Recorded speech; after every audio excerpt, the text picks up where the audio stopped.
Hello! Today's lesson is on the simple present tense and frequency adverbs.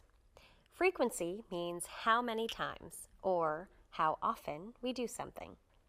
They answer the question, how often? For example, let me tell you how often I do things on the weekend. On the weekend, I always read the newspaper. I usually sleep late.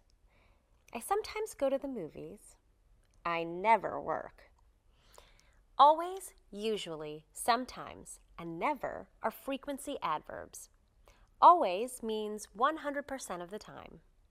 Usually means about 90% of the time. Sometimes means about 50% of the time.